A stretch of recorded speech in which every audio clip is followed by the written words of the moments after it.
Hey Taiwan, I'm Lauv, and I'm chatting with Joey Chow on ICRT FM 100. ICRT. What's up, fam? I'm Joey, and today we're speaking with someone, perhaps for the third time in the last 2 or 3 years. The first time we got to speak with him was in Hong Kong at one of his shows then. And then, of course, the pandemic has kept us apart. But in the meantime, we're still listening to our favorite smash hits from him. Songs like I Like Me Better, I'm So Tired, and my personal favorite, Paris in the Rain. Today, we have Lauv once again. Woo! What's up, man? How are you? I'm great. How are you? I am very well. I'm so glad that we can do this all over again. And I'm so glad that you got new music out. But first off, congrats on the new album, another beautiful body of work, and a double congrats on your birthday just a couple of days ago. Did you mean to put these two together? No, it kind of landed that way, but I loved it. I was like, this is perfect. When I heard that that's the date that we wanted to go for the album, I was like, this is perfect. So did you have some sort of a double celebration for the album and your birthday? Yeah, lots of cakes, too many cakes. Yeah, way too much. Lots of happy birthdays. I did a couple of signings on my actual birthday. It was really cute. So since you're someone who has never shied away from cerebral conversations and philosophical conversations, I want to ask you a couple of big ones to start. Okay, so 27 years on planet Earth. What's the one thing that you like the most about planet Earth or being here? And what's the one thing that you like the least about it? So what I like the most is just vulnerable connection with people. Yeah. So like, yeah. Feeling true emotional connection with another human is really my favorite feeling on planet Earth. It's just so, I don't know, it feels like connecting to the higher source. So I love that. My least favorite thing is probably, I guess just how much pain and suffering there also is on the planet, obviously. I guess you can't have good without bad, but without getting too far into it. No, you're right. You can't, the two things you just mentioned, you can't really have one without the other. It's the pain and suffering that makes us connect in a sense, right? Yeah. And I think that's why we love you, and not just your music, but the way you conduct yourself. You really let your fans into your life. I do wonder, though, why is this album, it seems to be talking a lot about, your life more. It's a lot more, even more intimate than the previous bodies of work. But there is a lot of, falling in love involved. Why is it called All for Nothing for the first part of the title? Yeah, I mean, it's called All for Nothing because, really, like the big theme that I was experiencing in my life was sort of like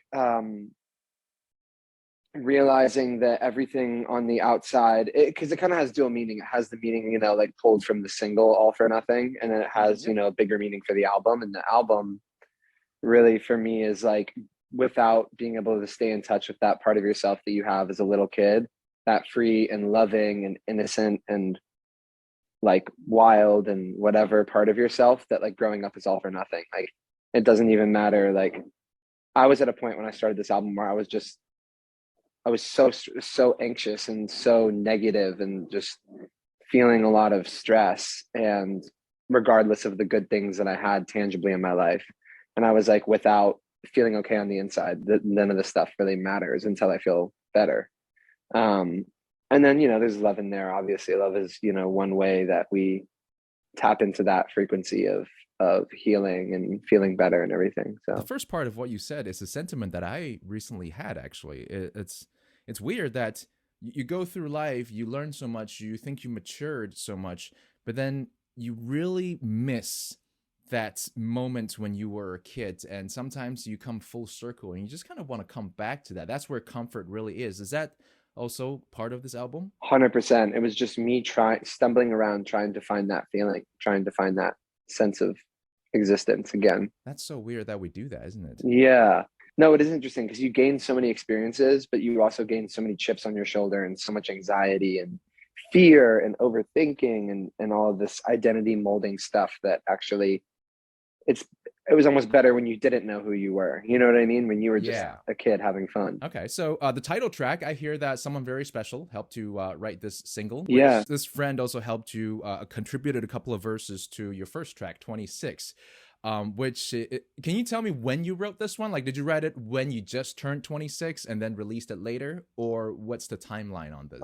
26, I wrote, like pretty soon after I turned 26, I feel like. Okay. Yeah. And that song was an interesting one to write because I was sort of like, all the lyrics were falling out of me in this very intense way that I was kind of like, is this really what's happening? Is this really how I feel about my life? You know? And I was kind of like shocked.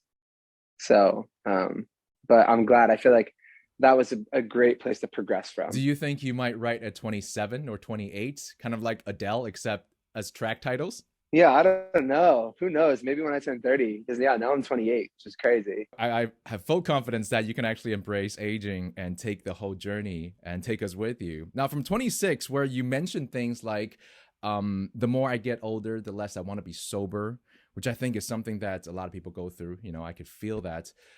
To a song that kind of resonates with that thoughts, the song Hey Ari, where you ask yourself, it's been days since you've been sober and you're not getting any younger. I want to ask you now, at this moment, Hey Ari, are you happy? Yeah, I'm feeling happy right now, which I know like I can only really expect moment to moment. I can't really expect to be happy all the time. Yeah. But I am happy in this moment, so I'm thankful for that. I hear you're spending a lot of time with family too, right? So you're reconnecting with that. Yeah, I mean, well, family, friends, just my dogs, a lot of meditation. Billy, what's up with Billy? Yeah, Billy and Harry. I think they've both been great. And now I'm on tour, or I'm just starting my tour, so it's crazy. I want to talk about the tour right now, actually. So you had a few dates. You got to see your fans again.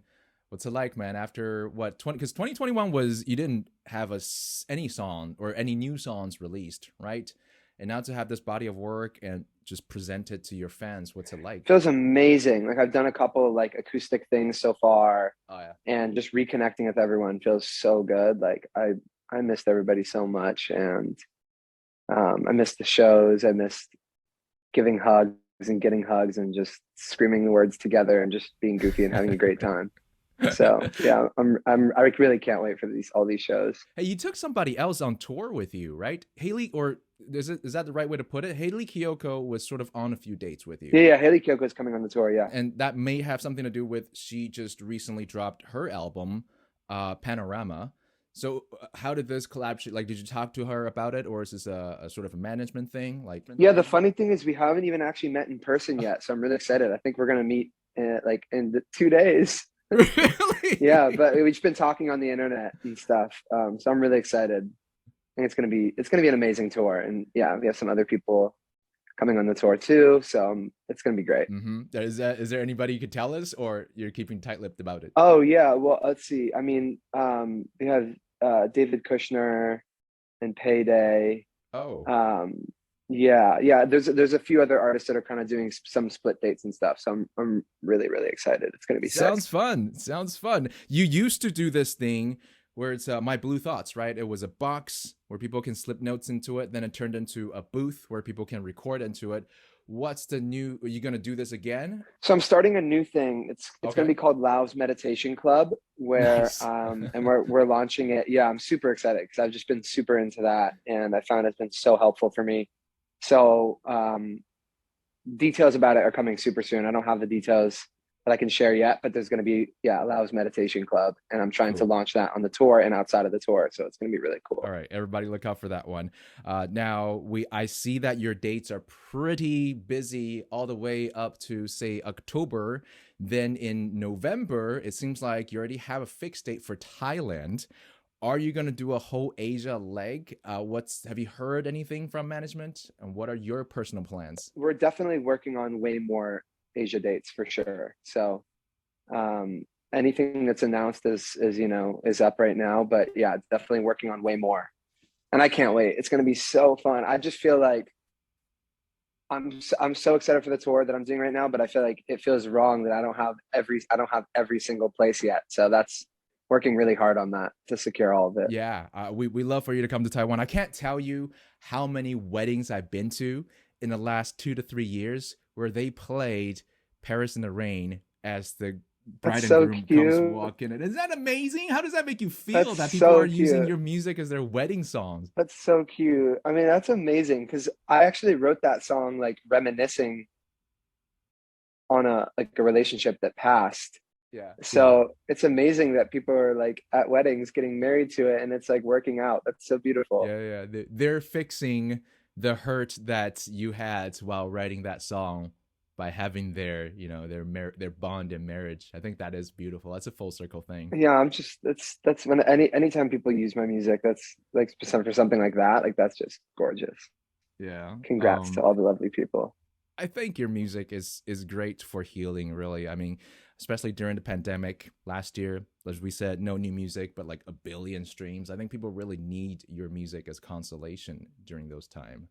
All right, the feels. If you got the feels from that, please make sure that you wait patiently for hopefully the whole Asian leg of the tour, maybe coming to Taiwan. Yes. And look out for Lauv's meditation club, which is another cool thing that I can't wait to be involved in.